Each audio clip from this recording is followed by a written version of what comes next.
Yeah, why don't we talk to somebody who decided to flee the country? Yes, he Yeah. decided to get out of here and take a couple days away, right? Keith, just chilling in Toronto, not much going on, right? Keith Pompey? Hey? Couple of days, bro. I'm gonna be up here until 2023. I'm I hate you, Americans. I'm guessing you're not a fan of the. Oh, did you hear that? Yeah, I What, know. you already defected? I'm guessing that you didn't enjoy the 2 days off in Well, between the hold on. games. Wait. If he's going to do that, let's see. Do you even know the first line after "O Canada"? Yeah, they say it twice. Okay. Nice try. Not true. Much different tone to our interview this week, Mr. Pompey. The sky was potentially falling last week. Nobody knew what to expect. Now all of a sudden the Sixers are up 3-0 after Embiid hits a shot that we'll see that replay for a really long time. Tell me what it was like to hear absolute silence with all those fans in that arena at the end of that game. I mean, for lack of a better word, I guess it was surreal. And the reason why I'm saying that is because being in that arena 3 years ago, and when you saw how crazy it was when Kawhi made it, to see the same fan base actually going quiet, it was a surreal type of thing. Yeah, And but they're always polite. Not this game. yeah, They're crazy. yeah, They're it's Canadians. funny. It's funny. They're you know what? I'll be honest with you. I mean, Canadians are polite, but let's just say they love their basketball and they love trolling people. I mean, they were getting away with certain things there that, if it was in Philly, people would be writing articles about how bad the fans are Look, and I'm just going to say everything. this. If I wanted to take a soundtrack of the audience to play on the air for this show, I would have to bleep things out in order for us not to get taken off the air based on what the fans were chanting there in Toronto. So they could be Yeah. nice, but they were certainly animated over Joel Embiid. Oh yeah. It's one of those things. He's like the villain. I mean, he's that guy, and he loves it. But he's the villain that they love. A trolling, talking trash to. Every time he gets the ball, they want to boo him. People were going there with big signs of him when he was crying. They call him the baby. So it's one of those things. Yeah. I dare any one of those people to call him a baby in a back alley. He's 7'3". You don't call him a I love baby. how he found Drake Yeah, on the way I off mean, the come court. on. Keith, he But made you a gotta beat. realize this is a hockey town, dude. I know, They're, but they're Yeah, tough. well, you They're know what? tough. Ask them the last time their hockey team won the Stanley Cup. See how boisterous they get it's from that. actually Come been on. it's been longer since the Flyers won the Stanley Cup, Jeff. That's how long it's been since they have. So here's my question: Tobias Harris, where did he find his game? That's a crazy. I mean, not crazy. That's a good question. I think it's just a matter of adjusting to it, and then also, I do think that Sixers are incorporating them more in what they're trying to do. For a while it was just, you just stand at the 3 point line, and we're going to kick it out to you, and you do a spot up three, a catch and shoot, and I think like they're getting them more involved. Also, let's face it, he's playing better defense, getting out in transition, so that and running, so that basically leads to him getting some easy baskets, you know what I mean, in transition where there's really not a lot of plays drawn, but you can just be a scrappy guy. So yeah, he to me, um, his play has been the X factor, on both ends of the court, because you know what you expect what Harden's going to do, you know what Joel's going to do, you expect Maxi to ascend. You don't expect him to score 38 points though, but you expect him to have a pretty good game. But then Tobias was the one who was struggling early on, and the fact that he's playing well, I think, is a major, major reason behind the 3-0 start. You know I got to ask you about Tyrese Maxey.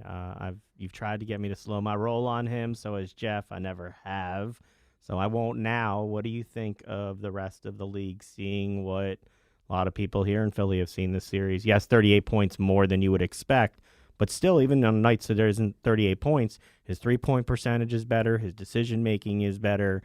He's aggressive but controlled. What are you seeing from Tyrese Maxey? I mean, I see a lot, but I also think that the rest of the league is kind of having, like, putting it on pause. I mean, because they're looking at this Toronto Raptors team and seeing a team that likes to get out and go and run, and they see a team that's not really guard heavy. They're power forward heavy. So that's creating a mismatch. Because if you notice, when they kick the ball out to them, more often than not, there's a power forward guarding him, and that guy can't guard him. And so just by my looking at TV and doing all that other stuff and seeing people analyze the Sixers, I'm hearing a lot of, well, Maxi's not going to be able to do that against the Miami Heat. He You agree can't with do them? that against that. You know what? I guess it's kind of like a wait and see type of thing. I mean, it's easy to say no, but you got to put them in front of them. Now, the one thing that I will say is, instead of him being paired up against what's his name, against a power forward, Pascal Siakam or someone, he's going to be paired up against a Jimmy Butler and a Kyle Lowry. Now, the one thing that people need to understand of is he gave Jimmy Butler the business the last time they played.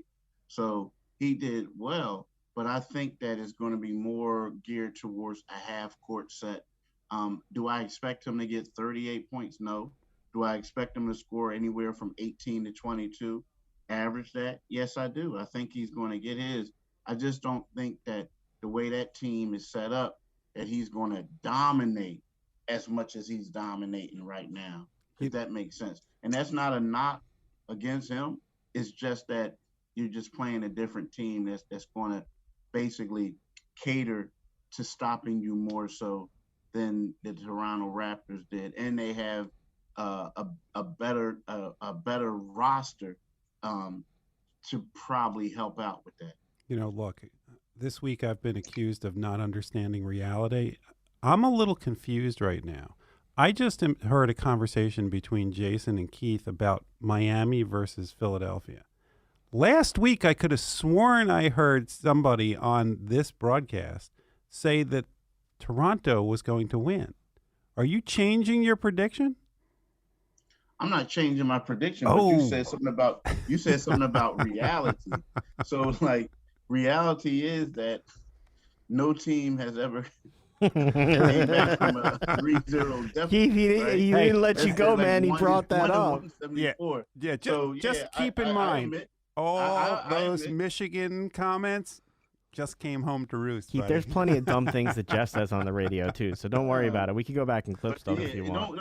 Don't worry. Like, see, when a dose of reality is like going to a Michigan Ohio State game and proclaiming them the national champions, and then all of a sudden. All right, you're never on empty when it comes to that. All right, never. All right, so I'm gonna give credit to two people who I've been pretty critical of this season.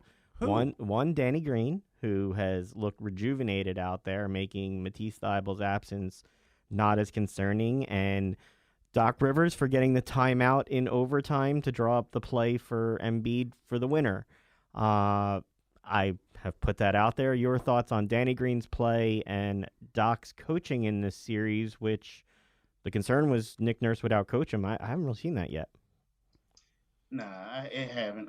But here's the one thing, and like, okay, I'm gonna start off with Danny, right? So when you talk about Danny Green is a champion, right? 3-time champion. The intensity tends to elevate in the postseason.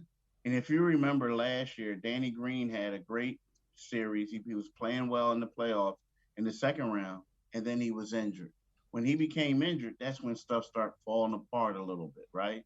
So, when you look at a guy like Danny, he gets it. He knows that it's go time now, and not saying, he seems like he's probably a little bit more locked in. He's doing things. You can tell that the moment isn't too big for him. Whereas some other guys, it is, right? In regards to Doc, the one thing about Doc that Doc Rivers doesn't get a lot of credit for is plays coming out of timeouts. He draws them up. A lot of people talk about it. I mean, everyone says it. That's like that's the best thing he does. But I also want to say that timeout that he called, that was great. I mean, because it got to a point, it was like Joel Embiid he threw up this crazy shot, the crowd was going crazy, and then all of a sudden, timeout, and people were like, what? So to me, that was like the best coaching moment around, right? Now, the thing about Nick Nurse, I think that Nick Nurse is still a great coach. I know a lot of people are saying this and saying that, but I think like Nick Nurse, he doesn't have the bodies. He doesn't have anyone out there who can defend Embiid. So he's been doing a lot of gambling. And the thing about when you gamble as a coach, and if you make it, it was a great call, great call. But if it doesn't go right, then all of a sudden it's kind of sort of like, why did he do that? Why did he do this? But at the same time, he knows that I can't play this team straight up. You I so can't do that. you sort of saw that on the last play with Embiid. Part of the reason that he was open for the shot right before the inbound, Nick Nurse told Fred VanVleet to get back towards the middle. So VanVleet goes from the inbounder with Danny Green to in the paint, and all of a sudden Danny Green gets an easy entry, and VanVleet can't close out on Embiid, who nails the three-pointer. So, I mean, you kind of saw that with the matchup that they set up. And here's something else too, though. Danny Green was like, where he put Fred to at. That's where the Sixers were going. So if you think about it, it was like, I mean, Nick Nurse saw something, and he says, "Oh, we got to get back." So that kind of worked out. The only problem is just, you gamble, you go ahead, you do that, but you left another thing open. That was from Danny Green making a smart play, realizing like, hey, he's going, I can't go there. Let's alter it. Let me just give it to Embiid, in the wing instead. Yeah. How does Embiid end up with the ball? I mean, you have a situation. You have a 7-foot center who's taking a 3-point shot right after the coach called the timeout when he takes a wild shot. Was that something that Doc Rivers thought was actually going to be the pass inbound? I mean, he like again the pass was going to be. You talking about the play that he drew? Yeah. Yeah, like according to Danny, they were going to go where Fred VanVleet was. They were going to go there. Right. But what happened is, they gave it to him, more shallow than deep. You know what I mean? To get the ball. I mean, that's where they were going to go. But the play was drawn up to have Tobias run the pick for the shooter to come open. It was like to clear everybody out. Everybody, if you notice, everybody went on the wing. Other guys went to the wing. Tobias did the pick. And I'm assuming instead of Joel going to the wing, to the perimeter, he was going to turn and go towards the basket. And that's what Nick Nurse saw. Mm-hmm. And then Joel, it was just smart play by the guys. You know what I'm saying? Like, it was smart play by the guys. So, okay, team's up 3-0. They haven't really missed Thibault at this point. And when we talked to you last week, you had been telling me that Thibault was auditioning for fourth quarter minutes. After the way this team has played without him as a starter, is Thibault auditioning for any part of game minutes other than coming off the bench at this point? I mean, is Doc going to fix what ain't broken? Nah, he got to play. He's going to play. Like, believe me, he's going to play. I mean, right now you look at this team and they're extremely power forward heavy. With that being so, but I think when you go up against a guy like Jimmy Butler, you got some of these other guys, all these quality perimeter players that they have in Miami, he's going to play. Now, will he go back to the starter? I don't see him going back to the starter because I think if it's not broke, you can't fix it. But my thing is, you're going to need his defense, to defend some of these guys. And right about now, when you look at that roster, yes, you got Shake Milton playing. You got a couple other guys playing, but they're not the type of defenders that Matisse is. So, yeah, he's going to continue to be in the lineup. For all of the attention that Doc raised, rotation, not liking the question about DeAndre Jordan and Paul Reed at the end of the season, we've seen DeAndre Jordan riding the bench rather well with Paul Reed getting some pluses in the minutes that he's had. What have you seen out of Paul Reed there? The moment hasn't seemed too big for him. It did in game 3. Yeah. Yeah, man. Like in that third quarter when they took Embiid out the game, that's when they finally picked up the lead. So You know, what does I Doc felt like what does Doc take from that then? Like if a moment looks too big for a young guy there, do you as a coach not put him in that moment, or do you need to expose it to him again? What do you know about, you're somebody who's watched Doc. What's his philosophy with these guys at this point? I mean, it's a tough thing because if you look at Embiid, Embiid was gassed. He was gassed in that fourth quarter, like late in the fourth quarter. It was like guys were running down the court, going back and forth. So if you're the coach, I mean, you're the reason why I'm saying it's tough is because you know that you got Joel. He can only play X amount of minutes just because of fatigue and everything like that. So it's like if I keep him in too long, when I really need him in the fourth quarter, he's not going to really give me much because he's out of breath. But if I take him out, then all of a sudden the game can turn. And I felt like Doc saw a couple minutes of that, and Joel came in earlier than he normally does because of that.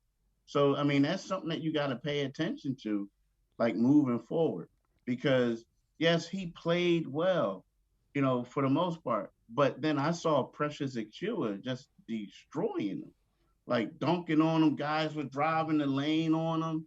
It was like momentum change, and the crowd was getting into it. So but if you're Doc, like if you think about it, Joel Embiid plays the entire uh, first quarter. Then he comes out and he plays some in a second. And he plays the majority of the third quarter. And then you bring this guy in, the backup, and then he starts the fourth. And then around that 6 minute mark is when you bring Joel back in. But in this occasion, it was like around 9 minutes when he came back in.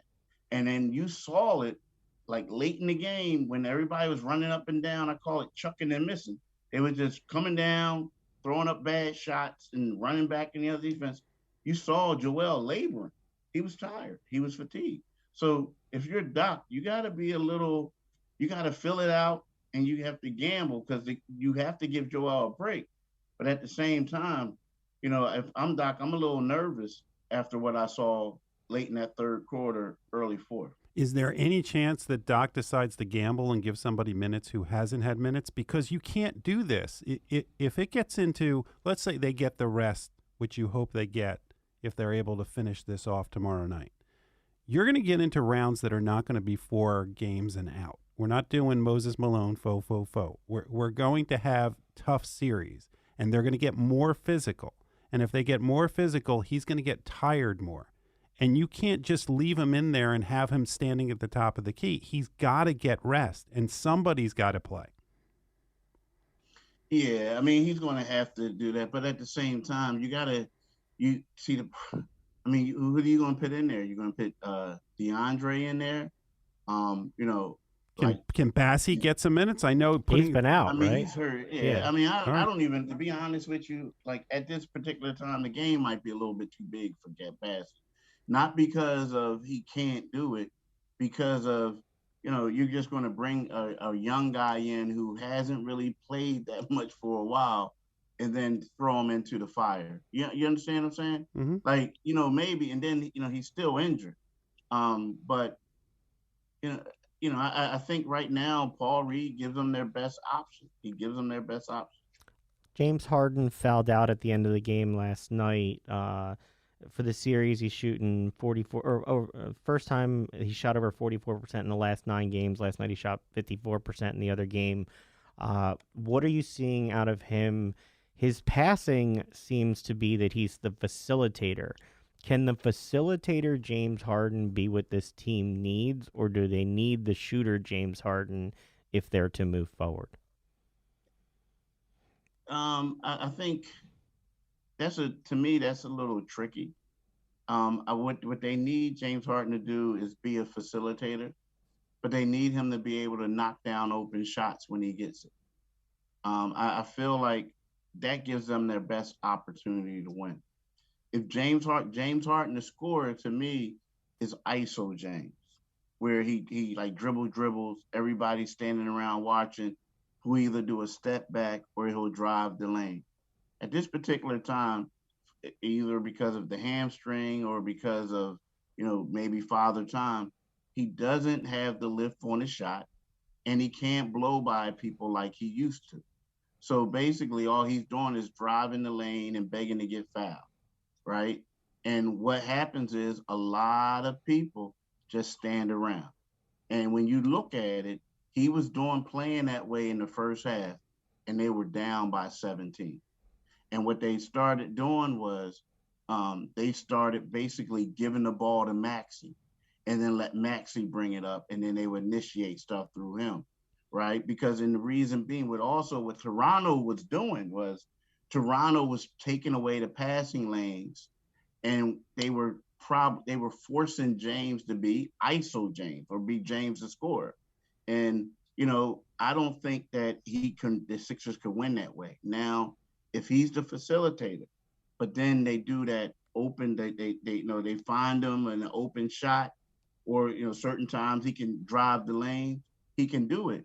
But aside from that, I don't think that what we're seeing from James Harden we saw this season is going to change, and I don't think that he can be that guy like how he was in Houston to help them elevate them right now. All right. Well, we know you got to go, but before you go, as the tour guide for Toronto, since I can't be there for you and you don't really have much to do until tomorrow, I want you to walk down the street, go to the Hockey Hall of Fame. He's taking notes. Yeah, you see him take out a notepad? I see. He took it out of pen and paper. Go to the hockey. He's a reporter. He's taking notes. Go down to the street. Go to the Hockey Hall of Fame. And just keep asking all the people there where the recent Stanley Cup trophies are for the Toronto Maple Leafs. Oh, that'll go well. All right, and see how well that goes for you. Okay. He wants to make sure they don't let you back in the country. They may take my passport from you. All right, everybody, follow Keith at Pompey on Sixers. Read him in the Philadelphia Inquirer. Listen to him at Locked On Sixers. Always appreciate the time. Safe travels back, Keith. Thanks for having me, fellas. Take care of yourself, man. Mm-hmm. Jeff.